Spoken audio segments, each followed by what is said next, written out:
Hoy, en Conexión Social, Lucía y Marta hablamos de... ¿Cómo preparar una entrevista de trabajo como trabajadora social? Bueno, ya hemos hecho un currículum estupendo, que eso lo hemos visto en los 2 capítulos anteriores, y ahora vamos a ver cómo hacemos la entrevista. Tú, Lucía, las que has hecho, ¿cómo las preparaste? Pues tengo que confesar que solo he hecho 2 entrevistas para trabajadora social. Para otras cosas sí he hecho más. El caso es que la primera fue telefónica y fue un poco repentina, es decir, no me lo esperaba. Y algo peculiar por poner una anécdota, es que esta entrevista empezó en español y en mitad de la entrevista pasaron a hablarme en francés. Y yo, hola, ¿qué es que sé? O sea, que uno de los requisitos para trabajar para ese puesto era saber francés. Exacto, porque se iba a trabajar con personas que, bueno, en su mayoría hablaban árabe, pero también dominaban el francés. Finalmente no acepté el puesto, tengo que decirlo, pero luego, gracias a no haber aceptado ese, pues tuve la oportunidad de hacer la siguiente entrevista, que fue en el hospital, donde ya sabéis que es donde estoy trabajando desde hace ya casi 3 años. Y en esa, tengo que decirte que, bueno, estudié lo que nunca está escrito. Bueno, pero fíjate, es interesante que digas que no aceptaste el puesto, porque muchas veces tenemos la sensación de que la entrevista es para que nos conozcan, pero también es para que nosotros conozcamos. Exacto. En esa información que se intercambia en la entrevista, hay veces que a ti no te interesa el puesto, bien por condiciones, bien por 1000 cosas, ¿no? Por lo que se va a trabajar, ves que ahí no vas a encajar. Al final hay que valorar muchas cosas, ¿no? Y yo siempre digo que en las primeras experiencias, pues podemos decir, bueno, como quiero empezar a trabajar como trabajadora social, pues no le doy tanta importancia a ciertas cosas porque yo quiero empezar, sea como sea. Pero también tenemos que ser conscientes de que hay ciertas limitaciones. En este caso tenía que desplazarme, horarios muy poco factibles, tenía que dejar los estudios que tenía casi finalizando. En fin, hay que sentarse y barajar realmente si nos merece la pena o no. Y suerte, o bueno, suerte como aquel que dice no fue mucha, fue constancia, que al tiempo me llamaron del otro proceso de selección, pero que al final siempre surgen otras oportunidades. ¿A ti te ha pasado alguna experiencia así de que haya rechazado alguna entrevista? Yo es que también he hecho muy pocas entrevistas. Piensa que yo empecé a trabajar muy joven en el servicio de empleo de la UCNA. Yo creo que fue la segunda entrevista que hice. A mí me hicieron un proceso de selección cañero, porque entré a trabajar para hacer como una especie de proyectico, pero después ya para sacar la plaza sí que me hicieron presentar un proyecto y después defenderlo. Y sí, me acuerdo de una entrevista que como orientadora la entiendo muy bien, pero que en el momento dije, será cabrito el que me la hizo. Es que además me acuerdo de su cara y todo. Que me vino a decir que iba a trabajar con el colectivo universitario y yo entonces era bastante jovencita. Me vino a decir que, bueno, pues que yo tenía unos estudios así un poco como de segunda categoría, aunque fuesen universitarios, pues era simplemente una diplomatura de trabajo social, y que a ver cómo me iba a enfrentar yo a titulados de primer nivel, utilizo esa expresión, que eran todos los ingenieros y demás.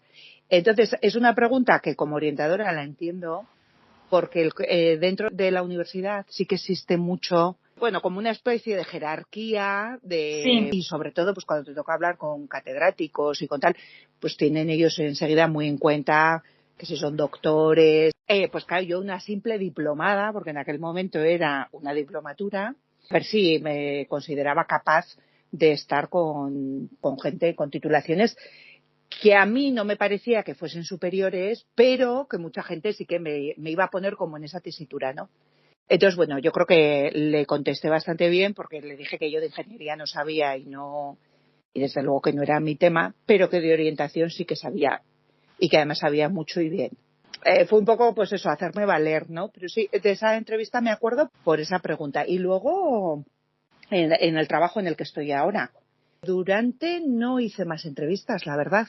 Y las de antes, pues no me acuerdo. O sea, tampoco, si hice alguna más, tampoco le di No fue mucha muy importancia. relevante.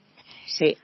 Entonces, bueno, ¿cómo la preparaste? Que esa era la pregunta inicial. En primer lugar, hice pues esa revisión de mi currículum, de ver qué información puse, cómo la estructuré, porque obviamente tenemos que conocer nuestro currículum, ¿no? Y dominar lo que tenemos puesto en nuestra vida, en nuestra trayectoria profesional o formativa, y tenemos que saber explicarla. Por si nos preguntan, pues esta formación que hiciste en 2020 de tal, ¿qué te aportó? No te puedes quedar dudando qué formación fue la que hiciste en 2020. Eso es súper importante, llevar estudiado tu currículum y saberlo hilar en un discurso, porque muchas veces la pregunta en la entrevista va a ser, háblame de ti.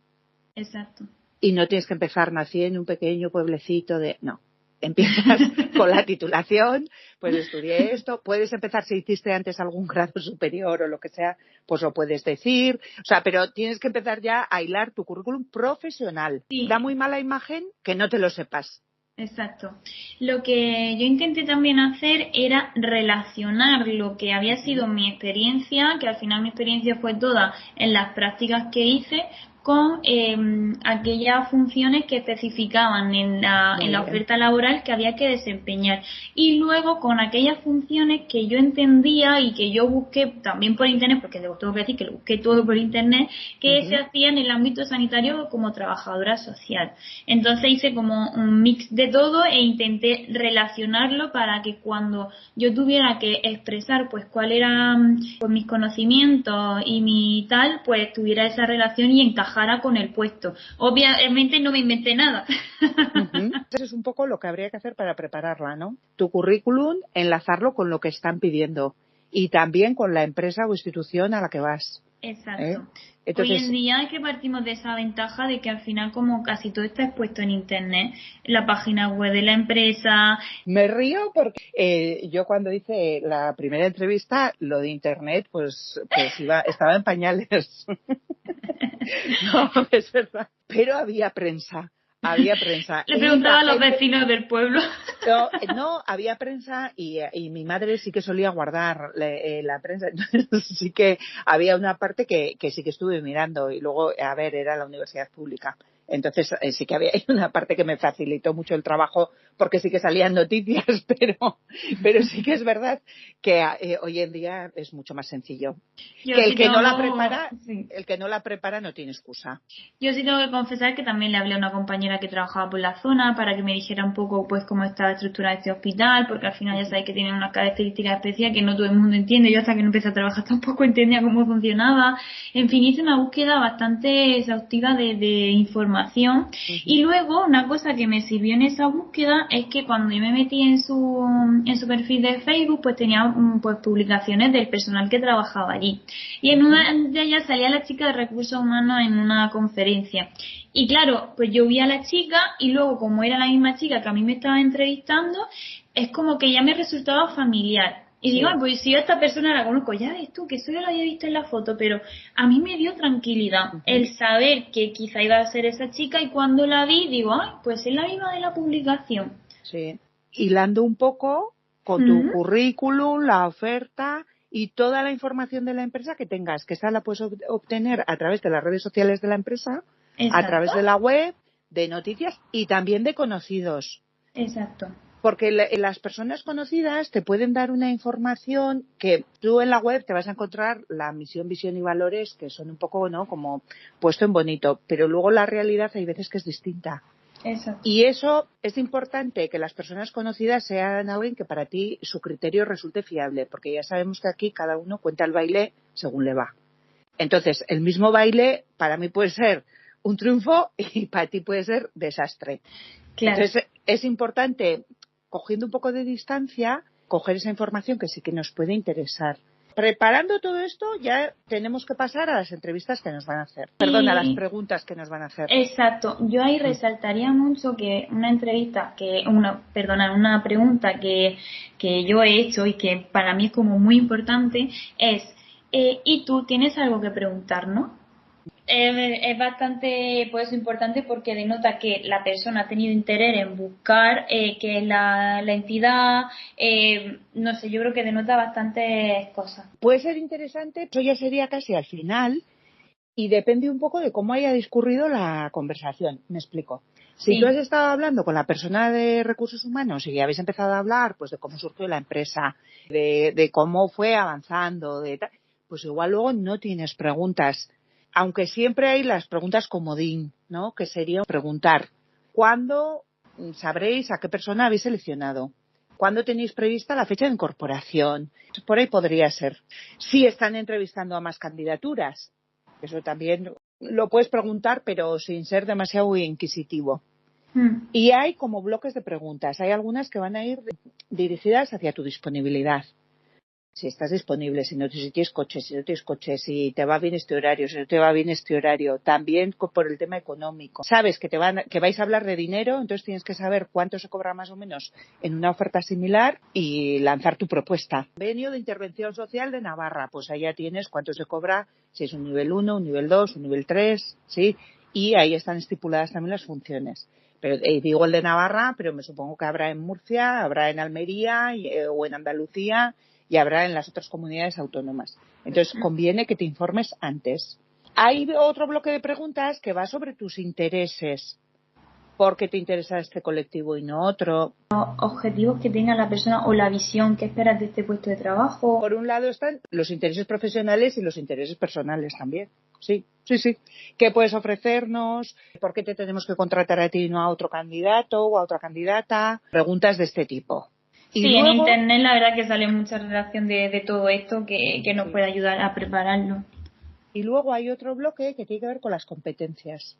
¿Qué problema has tenido en tus prácticas que hayas resuelto favorablemente? Tienes que llevar preparado un problema que tuviste en las prácticas y cómo lo solucionaste. Te pueden preguntar esto tanto sobre tus prácticas como en un trabajo que hayas tenido anteriormente. Claro, o que te pongan ellos incluso un caso práctico y que te pregunten cómo lo resolverían. Eso es. Y ahí se trata de hacerte pruebas situacionales que se vea cómo es tu respuesta ante una situación determinada, ¿no? Estas también se preparan. No hay unas preguntas que digan, ya ahora vamos a pasar al bloque de intereses, y ahora vamos a pasar al bloque de competencias. Todo va hilado dentro de la misma conversación. Es importante que tú tengas todo preparado. Hay una parte que nos parece que la entrevista es un poco, pues yo voy a ir a ser natural. Y ser natural está muy bien. Pero yo cuando tengo una reunión de trabajo, me preparo la reunión de trabajo. Así es. Si tú vas a una reunión de trabajo, que es una entrevista, con un orden del día claro, que eres tú, y la oferta de trabajo, y no te la has preparado, pues das una imagen muy poco profesional. Entonces hay que ser natural dentro de la profesionalidad. Así es. Yo creo que a nivel general, ¿con qué 3 puntos claves te quedarías tú así porque quede más esquemático ya para cerrar el capítulo? Para mí es importante repasar tu currículum, enlazarlo con la oferta y con la empresa o institución a la que vas. Y eso, trasladarlo a preguntas. Pues no hay más que hablar. Eso es, pues a ponerse manos a la obra. Bueno, que hay veces que lo difícil es que te llamen para la entrevista. Ya. Y ya hablaremos en otro momento los tipos de procesos de selección que puede haber, porque has comentado al principio que a ti te hicieron una entrevista telefónica. Yo suelo hacer muchas entrevistas telefónicas porque me ahorra mucho tiempo. Ya. Y además me gusta ese punto fresco de que la gente no ha tenido tiempo para preparársela. Entonces, y esa espontaneidad que al final también averigua muchas cosas de la persona, cómo responde, a ver dónde está la persona, el contexto, esa capacidad de resolver. Yo creo que sí que es también algo interesante. También pues hay personas que pueden que les resulte peor porque quizás necesitan tener más dominado el tema. Eso no quiere decir que no valgas para ese puesto de trabajo, es que al final ellos pueden querer buscar a personas que sean pues más, que reaccionen más rápido y tal, y adopten este tipo de entrevistas para ir descartando. Sí, y luego el que tiene interés se le nota enseguida. Sí. Hay cosas que no se preparan. Tu interés, tu motivación, eso no se prepara. Hay gente que sí que es verdad que es más extrovertida y tiene más facilidad para transmitirlo. Pero es muy difícil fingir interés. Sí, otro día si quieres podemos hacer como una recopilación de experiencias, de cosas que hayamos vivido, porque yo ya he estado participando en 3 procesos para seleccionar a trabajadoras sociales y haciendo yo preguntas junto a otra compañera. Entonces he ido viendo ciertas cosas y que al final luego hemos tenido que tomar la decisión conjunta, y sería bueno pues el reflejar y el decir lo que hemos tenido en cuenta para elegir a una persona y no a otra. Creo que eso también puede ayudar de cara a un futuro a las compañeras, ¿no? Que nos lo pongan en comentarios. Si quieren que hagamos un podcast de qué tiene en cuenta la persona que selecciona de cara a hacer una selección. Si no nos lo ponen, no lo hacemos. Si no nos lo ponen, no lo hacemos. Bueno, o igual lo hacemos igual. Bueno, vamos cortando. Eso es. Bueno, pues con esto nos despedimos. Así Esperemos que os nada. haya sido útil. Muchísimas gracias, y como siempre decimos, todo lo hablamos en base a nuestra experiencia, conocimientos, vivencias, etcétera, etcétera. No quiere decir que esto sean verdades absolutas, todo hay que contrastarlo, pero sí puede sumarnos. Así que nada, nos vemos dentro de 15 días y espero que todo vaya muy bien. Hasta luego. Nos despedimos. Adiós. Chao.